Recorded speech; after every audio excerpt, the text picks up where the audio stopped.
Sir, good morning. Yes, sir. Good morning. Good morning, sir. Good morning, good morning, good morning. সব ফালে বানপানীয়ে অসম ধ্বংস কৰিছে। প্ৰকৃতিৰ নিয়ম হয় কি কৰিব এতিয়া হলনি কৰিবতো নোৱাৰি। চলিয়া থাকিব এক মাহ দিন এতিয়া প্ৰকৃতিৰ লগত যুঁজখন। তাকেহে দে তেনে আৰম্ভ কৰিছো আজি ক্লাছটো দেই। ওকে ছাৰ, আৰম্ভণিতে আপোনাক এনেকুৱা এটা কাহিনী শুনাম। দে প্ৰথমতে কাহিনীটো শুনাই ল, তাৰপিছত বাকীখিনি কবি। ভাল লাগিলে কবি, নহলে নকবি, ঠিক আছে?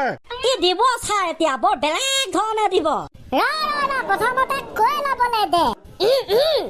এক খা টোপনি এক থি আমি মায়ে ক'লে উঠ উঠ উঠ খতম কাহিনী।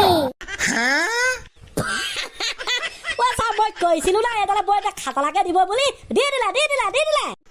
কৃষ্ণ গোসাঁই একেবাৰে কোন ছুটি কাহিনী। এক খা টোপনি এক থি আমি মায়ে ক'লে উঠ উঠ উঠ খতম কাহিনী।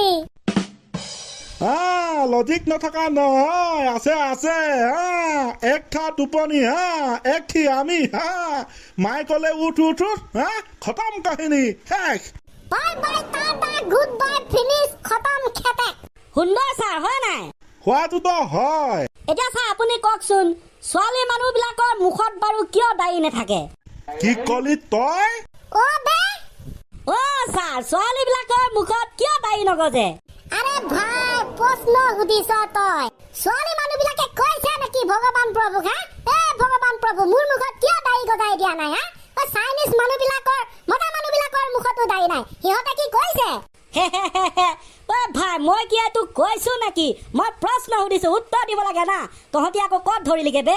তাকে হয় ছাৰ, তাকে দিয়ক উত্তৰ। মৃত্যু হোৱাৰ আগত কেনেবাকে যদি আমাৰ ভগৱান প্ৰভুক লগ পাই যাওঁ তেতিয়াই সুধি দিম দে, ভগৱান প্ৰভু বোলো আপুনি কিয় দাড়ি গজাই নপঠালে? আৰে পিতাই তই কি গম নেপাও? ছোৱালীবিলাকে মেকআপ কৰোঁতে কিমান বস্তু দৰকাৰ হয়।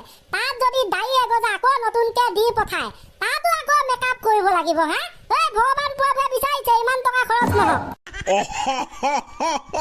কিছু দিলি উপায় নাই ছাৰ। দে তেনে আকৌ এটা মোৰ চমু প্ৰশ্ন, ফেচবুক এই ফেচবুকৰ অৰ্থ বাৰু কি ছাৰ? ফেচবুকৰ ফুল ফৰ্ম বাৰু কি? এইটো হলে পাই মিছাকৈ লাভ নাই, মই গম নেপাং দেই। তহঁতি মানে কিবা এটা বেলেগ ধৰণে উলিয়াব পাৰ। মই কলো ছাৰ, আপুনি এই ফেচবুকৰ ফুল ফৰ্মটো শুনিলে মাথা পাগল হৈ যাব। হয় নেকি? তেন্তে মাথা পাগল নকৰাই ভাল নে কি? ৰ'ব ছাৰ, এডাল অলপ বেছিকেহে কৈ দিলে।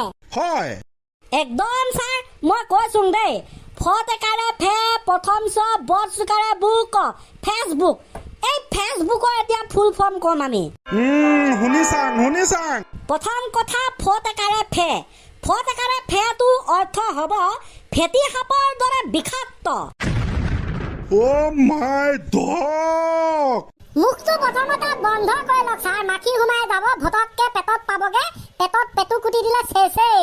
দে হ'ব, তহঁতৰ মতে চলিছো। ফটেকে ফে অৰ্থ ফেটি সাপৰ দৰে বিষাক্ত। প্ৰথম চৰ অৰ্থ ফটেকাৰে ফে প্ৰথম চৰ অৰ্থ হৈছে চলনাময়ী নাৰীৰ বাসস্থান।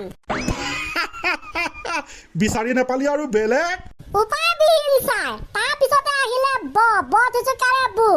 বথুচুকা বুৰ অৰ্থ হৈছে বুঢ়া বুঢ়ী প্ৰেম কৰাৰ উপযুক্ত ঠাই।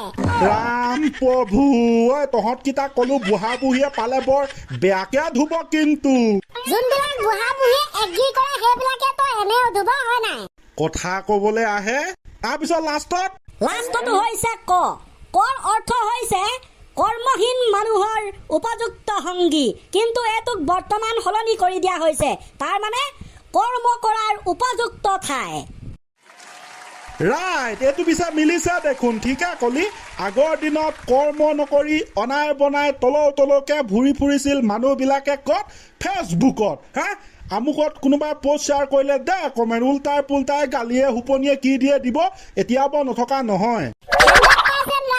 কিন্তু বৰ্তমান সময়ত ফেচবুকত ভিডিঅ' ফটো শ্বেয়াৰ কৰি আমি বাৰু বেয়াখিনি আঁতৰাই ভালখিনিলৈ গুচি গৈছো। পোষ্ট শ্বেয়াৰ কৰি ভিডিঅ' আপলোড কৰি কৰ্ম কৰি, তাৰ মানে ফেচবুকত কৰ্ম কৰি টকা উপাৰ্জন বহুতে কৰি আছে। সেইবাবে কেতিয়াবা ভালো লাগে বাৰু গাইজ প্ৰথমতে শুনিলো কি প্ৰথমতে বানপানীৰ গান তাৰপিছতে আহিছিলে কি তাৰপিছতে সেইটো বাৰু নকওঁ তাৰপিছতে আমুক তামুক ফেচবুকৰ অৰ্থ হে উপায় নাই আৰু ছাৰ এনেকৈ চলিব লাগিব জীৱনটো বোলো নেখাংকলেও নোৱাৰি থাকিব খালেও পেট ভৰে হয় নাই বাৰু এনেকে বোলে ওখ চাপ ওখ দে হ'ব দে ফটা লেকচাৰ বন্ধ কৰ হ'ব নেকি ছাৰ এতিয়া ছুটীটো ক্লাছটো দে ঠিক আছে বাৰু তেন যদি আজি ক্লাছটো কৈ ক'লো মই আকৌ এবাৰ ভাল লাগিল তাই bye bye good bye finish আৰম্ভণি গীতটো মাৰ ক্লজিং মানে খতম বাই বাই টা খেতেক বানপানী